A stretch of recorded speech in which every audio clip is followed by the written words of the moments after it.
ایک سرسبز جنگل میں بہت سی نرم مزاج گائیں سکون سے چراگاہ میں چر رہی تھیں۔ ان گایوں کی سربراہ ایک سمجھدار اور بزرگ گائے تھی جس کا نام بیسی تھا۔ گائیں اپنی پرامن زندگی سے خوش تھیں اور کسی بھی پریشانی سے بچنے کے لیے بہت محتاط رہتی تھیں۔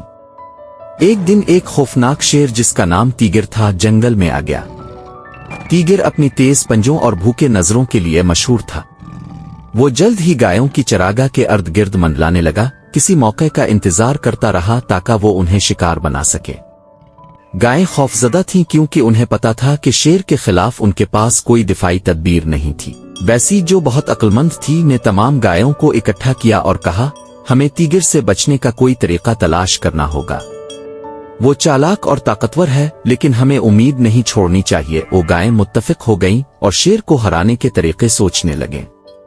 ایک نوجوان گائے ڈیزی نے ایک خیال پیش کیا، اگر ہم اپنی تعداد کا فائدہ اٹھائیں، ہم شیر سے لڑ نہیں سکتے لیکن ہم مل کر یہ یقینی بنا سکتے ہیں کہ وہ ہمیں کبھی اکیلا نہ پکڑے۔ گایوں نے ڈیزی کے خیال پر عمل کرنے کا فیصلہ کیا۔ ہر دن وہ ایک گروپ میں اکٹھا ہو کر چراگاہ میں چرنے لگے۔ جب بھی انہوں نے تیگر کی دھمکیاں سنے یا اس کا سایہ دیکھا، وہ قریب قریب جمع ہو جاتی، جس سے شیر کے لیے کسی ایک گائے کو الگ کرنا مشکل ہو جاتا۔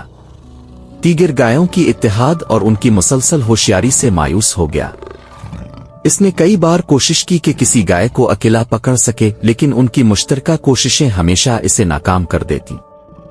اسے سمجھ آ گیا کہ چاہے وہ کتنا بھی ہوشیار اور طاقتور ہو، گایوں کا اتحاد اسے شکست دینے میں کامیاب ہے۔ جب تیگر نے دیکھا کہ وہ اکیلا گایوں کو شکست نہیں دے سکتا، تو اس نے فیصلہ کیا کہ وہ چراگاہ چھوڑ دے اور کہیں اور آسان شکار تلاش کرے۔ وہ خفیہ طور پر نکل گیا اور کبھی واپس نہیں آیا۔ گائیں محفوظ اور شکر گزار ہو گئیں۔